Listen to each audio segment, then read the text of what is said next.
This is Fabio, and today I'm here to introduce you Club app. And we hope that Club app will be the only app that you will need for participating all student organizations. Now, raise your hand if you're a part of a club. Okay.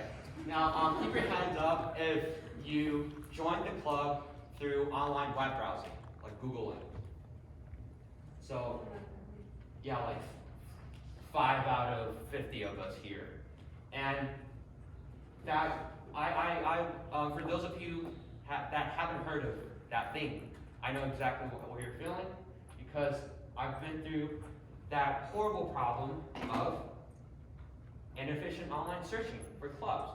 So back in freshman year, when I first got onto campus, I got so excited. I wanted to join so many different clubs, make new friends, expand my network. So the first thing that I did was that I went to Google, typed in Syracuse University Club, click into the link, brought me to this page, scroll down, you see the undergraduate organizations tab, click into it, 5 steps later, you're here at this page, and more disappointingly, when I looked over all 400 or 500 organizations that our schools have to offer us, this is what I found. More than half of them are filled with empty information. And even for some of the clubs that are doing pretty well, for example, like Investment Club, even their information are outdated. I looked up their president's name on LinkedIn, and it turns out that he is the president 2 years ago. And I just clicked that up last night. And that happens a lot. So now, if online web browsing only gives me empty and outdated club information, the next best go-to option for me to get more club information would be to attend the club fair. And that brings us to the second huge set of problems. And the reason why club fair is so inefficient is that first, it only happens once per semester. Meaning that if you miss it, you'll have to wait for another 6 months to attend the club fair. And another huge problem is that many people have classes during that time. And because club fair only happens a few hours in that one day of that 6 months, it's so easy to miss it.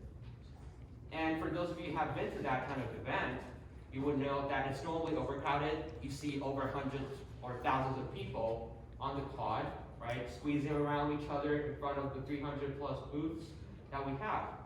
And I've talked to so many friends of mine, some of them are pretty introverted people, and they feel really uncomfortable of just simply going up to people and start a random conversation about a club. And that's a huge loss of opportunity for so many students on campus to learn more about clubs. Now, if I want to stay engaged with different clubs, with activities, what do I do with the current platforms? Well, first, I normally would manually type in the clubs that I'm interested in. And for example, like to use soccer. I have to manually type in their name, get into their account, follow them. Only then I'll be able to see their posts. And I have to manually, again, search it up on the website, which barely gives me any up-to-date information. And after I join the club, normally, many clubs would use Outlook to send out their weekly announcements. But that happens to be a huge problem because after interviewing over 150 students on campus, we found out that so many clubs started off with 80 out of 80 attendance rate at the beginning of the semester, but 3 months down, they only have like 20 or 30 out of 80 people coming. And and turns out that people are having a really tough time of digging out that 1 or 2 emails sent by their club leaders out of millions of email jumps that they've received that week. And people tend to lose track of that email. And you have to go to so many different communication platforms for different clubs. Some clubs would use GroupMe, some would use Messenger, some would use WhatsApp, and there are so many different platforms, and it makes it really hard for for you to keep on track of each one of the club that you're participating in. Now with Club app, instead of having to manually type in the account's names and follow them,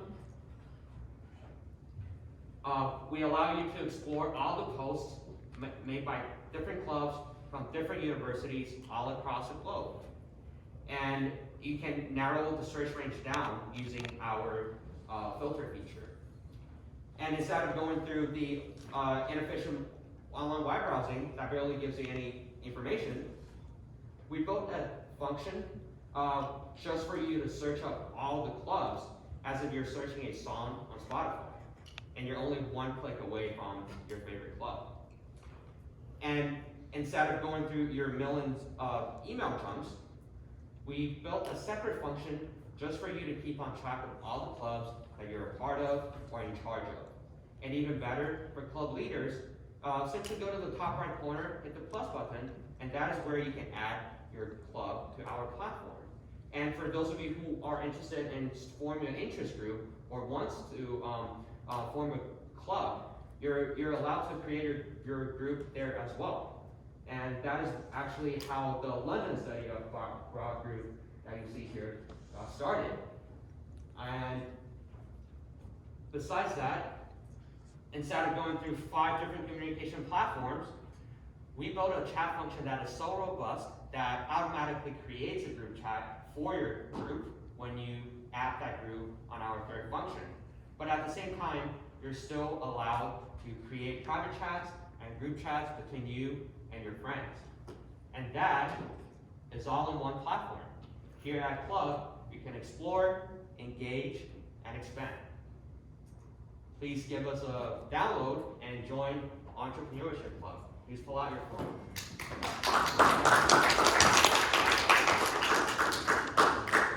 Awesome, thanks Fabio. Are you going to give us a little tutorial on how to sign up? Or?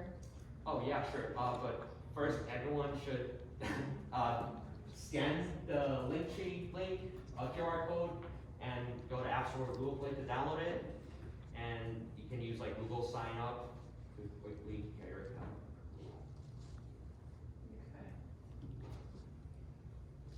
Yeah, and then after you're done signing up, you can go to the second function, which is search.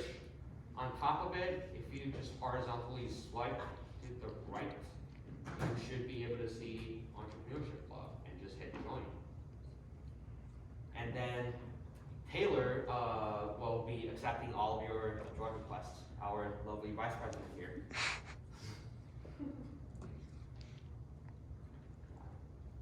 And yeah, and we will be mainly sending out announcements here for Entrepreneurship Club. If there's any updates. Yeah, make sure you guys download it and have your next week. So, awesome. Anything else? Does anyone have any questions for Fabio? Oh yeah, if you have any questions, feel free to ask. Oh, sorry. You. Yeah. What were like the first steps you took in like making the app and like getting everything together, like the people you talked to like, because I'm pretty sure like, was it just you or did you have like a group or?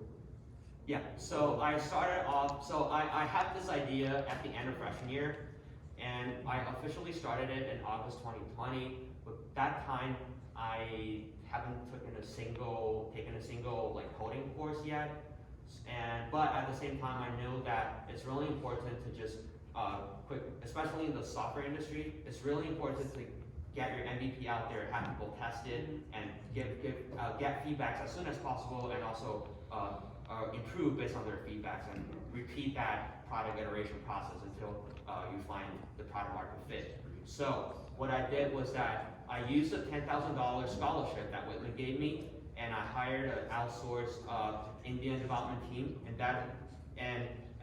they were like, it cost me $7,000.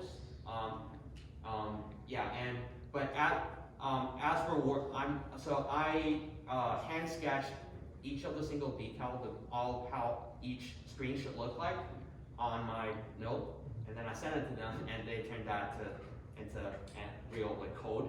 But as I'm working with them, that was like a 6-month process, because you have to go back and forth. Because English is not their like native language, yeah, so during that process, I knew this is not long-term sustainable. I can't always rely on outsourcing team.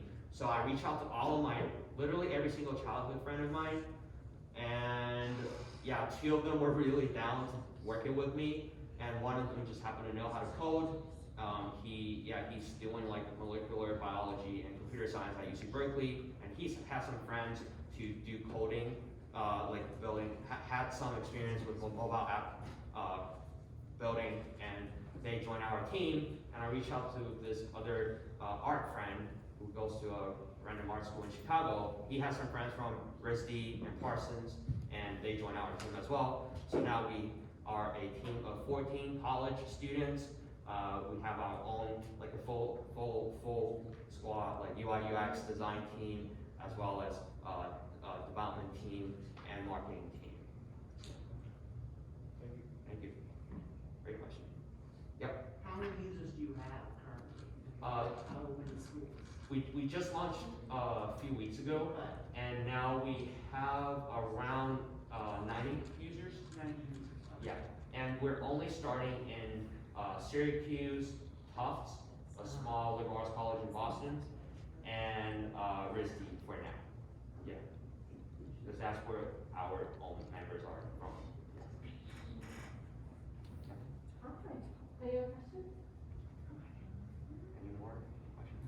Anything? I mean, like, when it comes to funding and all that, you said it was like about, you had to get that scholarship for, like, I know you said 7 grand for something. Yeah. And then the initial one for the scholarship was how much? Oh yeah, the scholarship was $10,000. I don't know, have any of you received that? It was a Daniello freshman merit scholarship, and yeah, you just gotta apply for it. Yeah. You tend to monetize this through pop-up ads?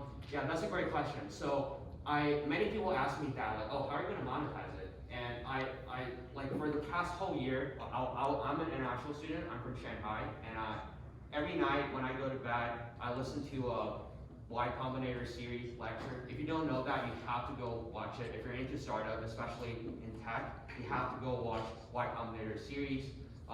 They helped incubated companies like Airbnb, Stripe, all the unicorns right now. And so what I've learned is that as an early app startup, monetizing should not be your main concern. What you should be focusing on is to satisfy the customer need. And you don't even have to worry about getting 10,000 users all at once in the first month of launch. You just need to, I'll quote Paul Graham, and this, the co-founder of Y Combinator.